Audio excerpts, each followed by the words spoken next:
Hi friends, स्वागत है आप सभी का साइंस एंड मैथ सिटी में।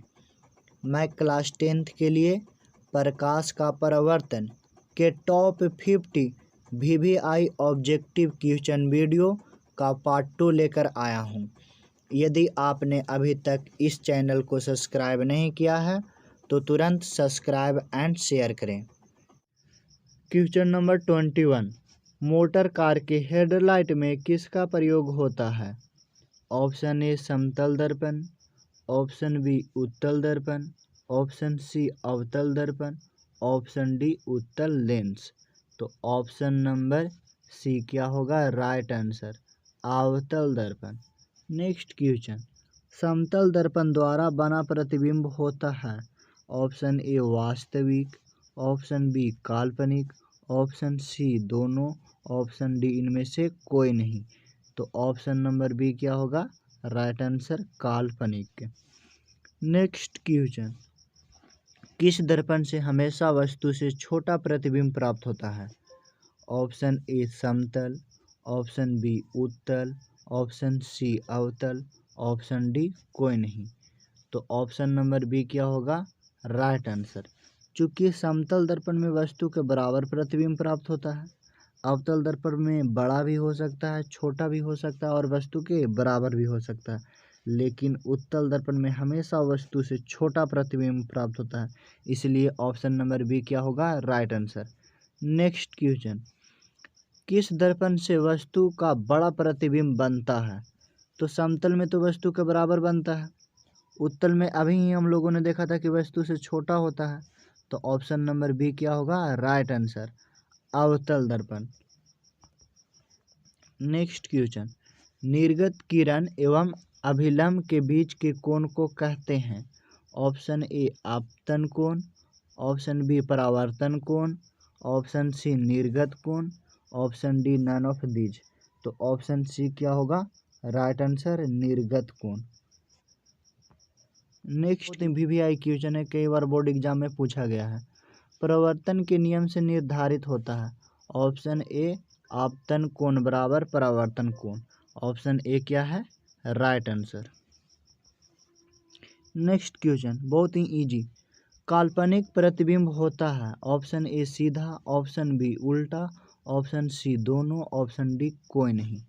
तो ऑप्शन नंबर ए क्या होगा? राइट आंसर, काल्पनिक प्रतिबिंब हमेशा सीधा होता है और वास्तविक प्रतिबिंब उल्टा होता है। जिसमें आपसे काल्पनिक पूछा है तो ऑप्शन ए क्या होगा? Right answer. नेक्स्ट क्वेश्चन बहुत ही इंपॉर्टेंट क्वेश्चन, यदि आप एक स्थिर समतल दर्पण की ओर v मीटर प्रति सेकेंड की चाल से चल रहे हों तो आपका प्रतिबिंब आपकी ओर किस चाल से आएगी? ऑप्शन ए v मीटर प्रति second, option B 2v metre प्रति second, option C v square metre प्रति सेकेंड, ऑप्शन डी नहीं आएगी। तो ऑप्शन नंबर बी क्या होगा? राइट आंसर, 2v मीटर प्रति सेकेंड। नेक्स्ट क्वेश्चन बहुत ही इंपॉर्टेंट क्वेश्चन, ये कई बार बोर्ड एग्जाम में भी आया है। दाढ़ी बनाने में कौन सा दर्पण प्रयुक्त होता है? ऑप्शन ए समतल दर्पण, ऑप्शन बी उत्तल दर्पण, ऑप्शन सी अवतल दर्पण, ऑप्शन डी कोई नहीं। तो ऑप्शन नंबर सी क्या होगा? राइट आंसर, दाढ़ी बनाने में कौन सा दर्पण प्रयुक्त होता है? अवतल दर्पण। Option number C right answer.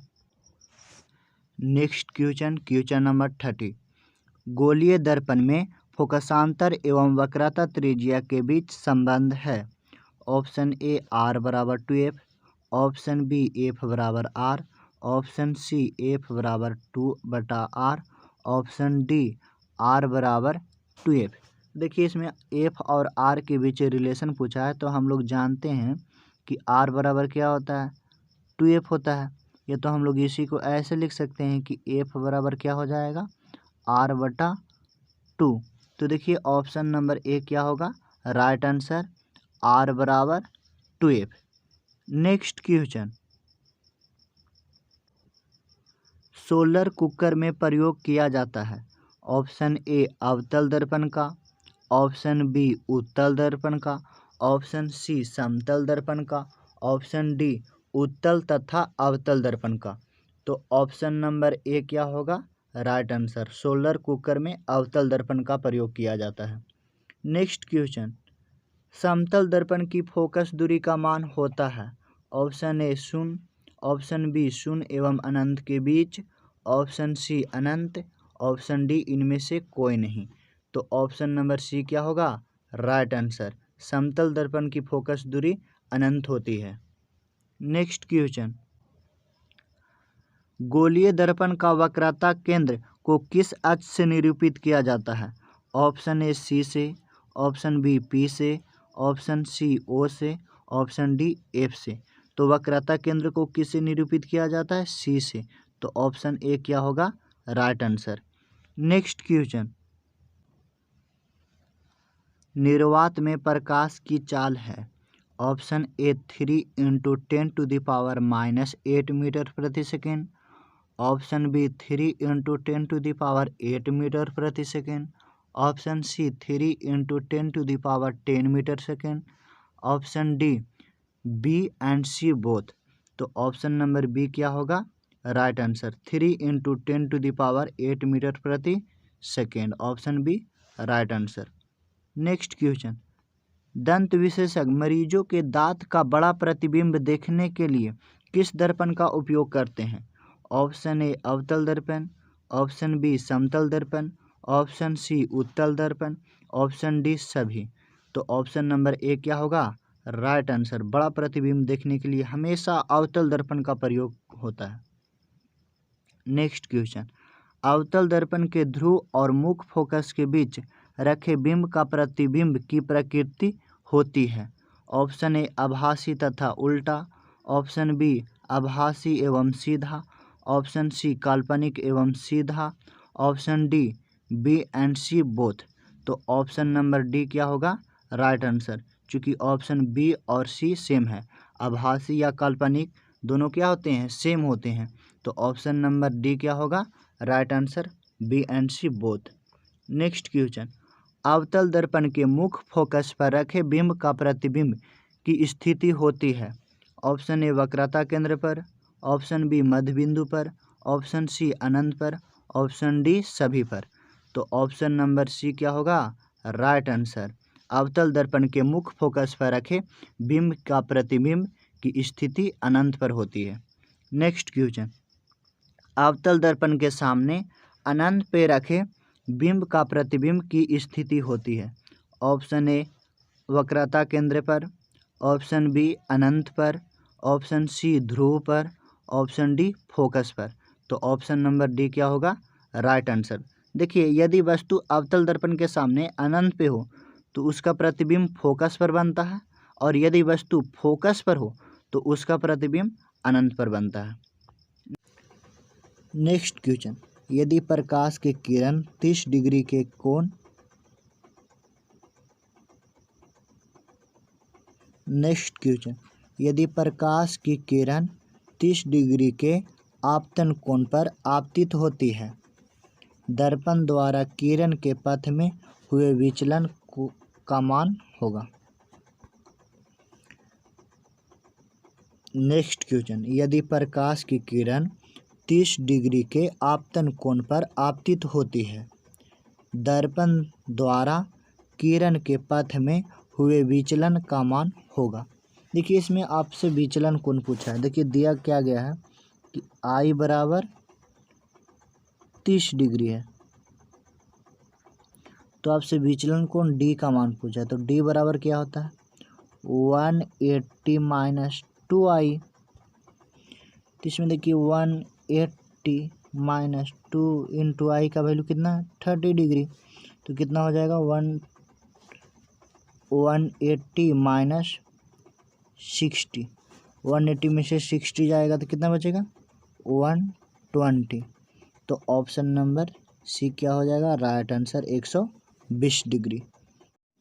दर्पण के लिए U, V और R में संबंध है। देखिए, दर्पण सूत्र क्या होता है, 1/f बराबर 1/u प्लस 1/v। इसके बाद यदि हम लोग कैलकुलेशन करें तो 1/f बराबर क्या होगा, भी प्लस यू बटा भी इंटू यू। अब इसके बाद हम लोग क्या करते हैं, दोनों ओर पलट देते हैं। तो एफ बराबर क्या हो जाएगा, भी इंटू यू या यू इंटू भी अपॉन यू प्लस भी। अब हम लोग जानते हैं कि एफ बराबर क्या होता है, आर बटा 2। तब हम लोग क्या करते हैं कि इस एफ का वैल्यू को पुट कर देते हैं। क्या होगा, आर बटा 2 बराबर यू इंटू भी अपॉन यू प्लस भी। अब देखिए ये जो 2 है, अब हम लोग क्रॉस मल्टीप्लाई करेंगे तो कहाँ आ जाएगा, ऊपर में आ जाएगा। 2 यहाँ पे आ जाएगा और यहाँ से 2 क्या हो जाएगा, कैंसिल। तो आर बराबर देखिए कितना है, 2 इंटू यू इंटू भी अपॉन यू प्लस भी। तो ऑप्शन नंबर ए क्या हो जाएगा, राइट आंसर। आर बराबर क्या होगा, 2 इंटू यू भी अपॉन यू प्लस भी। Option number A right answer.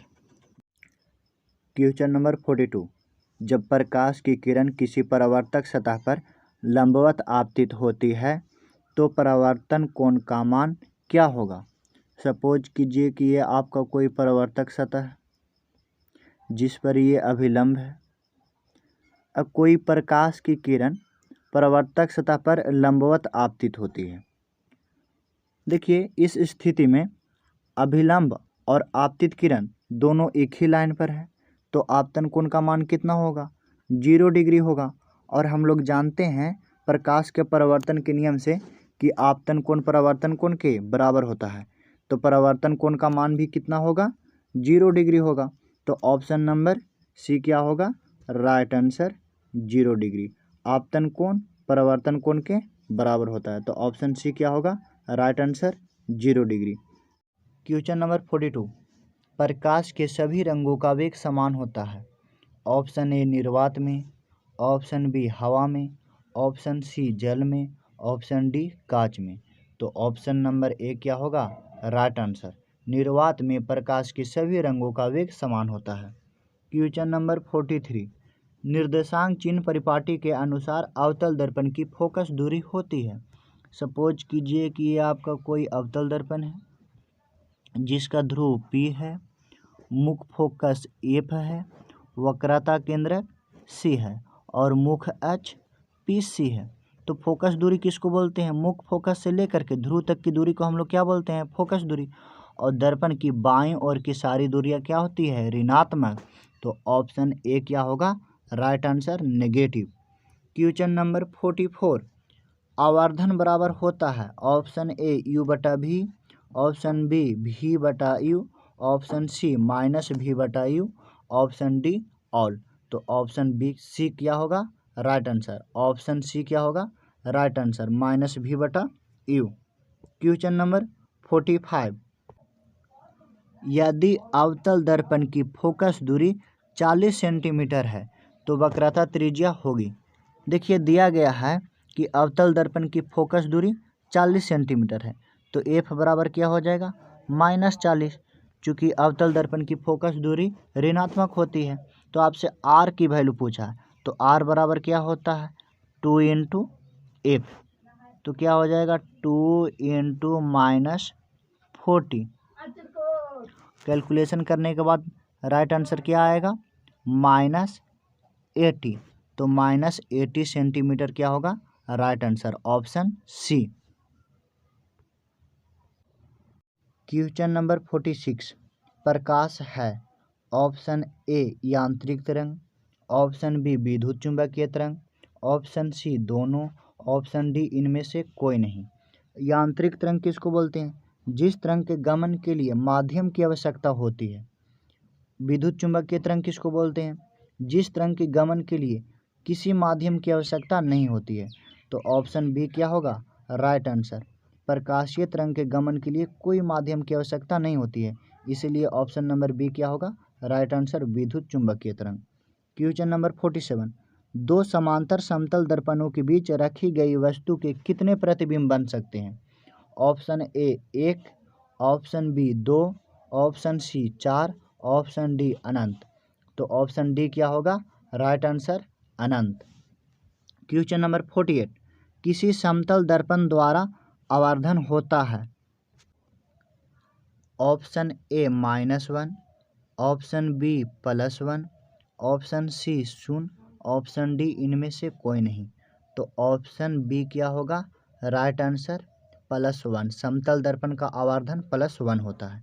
Question number 49 एक अवतल दर्पण से किसी भी दूरी पर वस्तु का सीधा प्रतिबिंब ही प्राप्त होता है तो वह दर्पण हो सकता है। ऑप्शन ए केवल समतल, ऑप्शन बी केवल उत्तल, ऑप्शन सी समतल या उत्तल, ऑप्शन डी समतल या अवतल।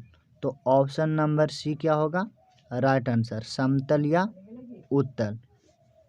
क्वेश्चन नंबर 50 यदि किसी दर्पण द्वारा बने प्रतिबिंब का आकार हमेशा वस्तु के आकार के बराबर हो तो दर्पण होगा। ऑप्शन ए उत्तल, ऑप्शन बी अवतल, ऑप्शन सी समतल, ऑप्शन डी समतल या उत्तल। तो ऑप्शन नंबर सी क्या होगा राइट आंसर समतल दर्पण द्वारा हमेशा वस्तु के बराबर प्रतिबिंब प्राप्त होता है।